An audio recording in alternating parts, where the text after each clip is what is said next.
welcome again to another exciting episode of Encountering Jesus, where I invite you to put aside what you know or what you think you know about Jesus and look at him afresh as we go through the Gospel of John and all this over a cuppa. So last time we looked at Jesus going to war in love and how he said that Simon Peter was going to betray him, deny him 3 times, and he said that Judas was going to betray him. And that's in a link in the description below. But as always, if you're enjoying this series, why not like, subscribe and click the button, and you'll never miss another episode. Well, today we're going to be looking at John 14. It's only a short read, and we're going to be looking at Jesus preparing a home for us.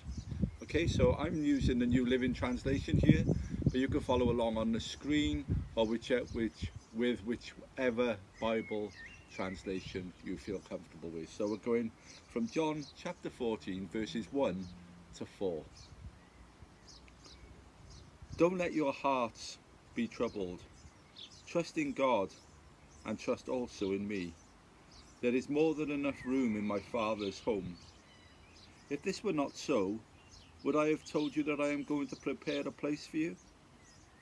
When everything is ready, I will come and get you, so that you will always be with me where I am, and you know the way to where I am going.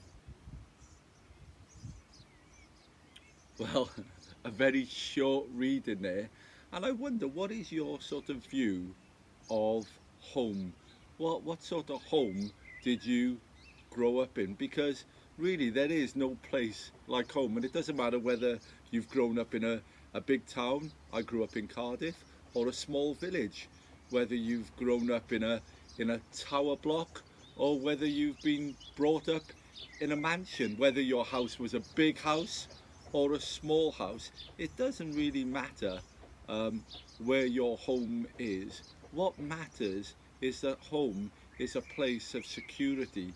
It's a home of family. It's a home where you grow up and you live and you become part of a community. So home has many sorts of connotations. For me, it speaks of a place where we can relax and we can be ourselves, where we can shut out the outside world. And I grew up in my nan's home, and before me she had 6 kids, and she also got married again when her first husband died, and he had an extra 4 kids. So that was like 12 people in the same house, living all in a 3-bedroomed house. But it's home. And as we looked at last time, Jesus is saying that one of them is going to betray him, that's Judas, but also that Simon Peter is going to deny him 3 times. But not only that, it's becoming clear now that Jesus is not going to be with them much longer. And the thing is, when Jesus says, I'm going to prepare a place for you, he's almost talking like a bridegroom to his bride. So in those ancient Jewish times, if a young man got the father's permission from a young lady to marry, they would be betrothed for a year. And what he would do is he would go back to his father's house and he would build an extra room onto his father's house so that him and his new bride could live in when they got married. And that was a whole year. So it was a year of betrothal, but it was a year of preparation. It was a year where he's building an extra room onto his father's house. And that's the imagery that Jesus is using here. He's saying, I'm going to prepare a place for you.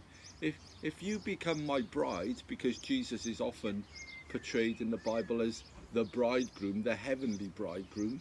There's no male or female gender here at all. He is the bridegroom, and the church or his disciples are described as the bride. And Jesus is saying, look, you can chill out because I'm going to prepare a place for you. And this place is going to be in my Father's house.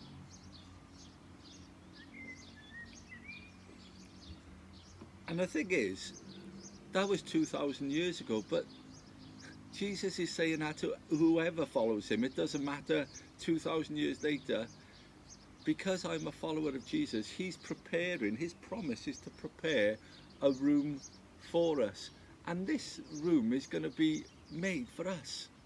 It's going to be made for us. It's going to be exactly made for us, the bride. You know how brides say, oh, well, I want this cushion, that cushion, I want this paint scheme, that paint scheme, or I want this chair or that chair. Well, Jesus is going to prepare a place in his Father's home in heaven, because he is the bridegroom. And the thing is, it doesn't matter whether your concept of home is really not that good. You know, if you didn't have a good childhood at home, if there was violence or it just wasn't good, Jesus is going to prepare a place for you if you decide to follow him as your Lord and Saviour, because he wants the very best for you. The bridegroom always wants the very best for his bride, and Jesus is no different. He wants to create this room for you, because in this life we're on a journey. We're on a journey through life, and we were never meant to be separated from God. We were never meant to be separated from God, but unfortunately that's how it turned out. That's how it turned out because of sin, and we've looked at that earlier on. But Jesus came from heaven to show us the way back to the Father's home, where he is going to make a room just for us. So Jesus, way back in, right at the beginning of John's Gospel, created everything that is. So these hands that put the stars in the sky is preparing a room for us. And the thing is, it's going to be a glorious room. It's going to be an amazing room. It's going to be like no other home. It's not just going to be a room. It's going to be our home. And it's going to be like no other home we've ever known.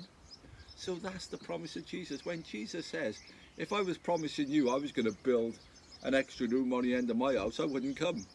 I'd go, no thanks, I'll stay down the road. But Jesus, the creator of the universe, who hung the stars in space, he says, I'm going to prepare a home for you. And that is a home that's well worth living. Well, we're gonna cover a little bit more of this next time, because this was only a short bit. We're going to cover it again next time.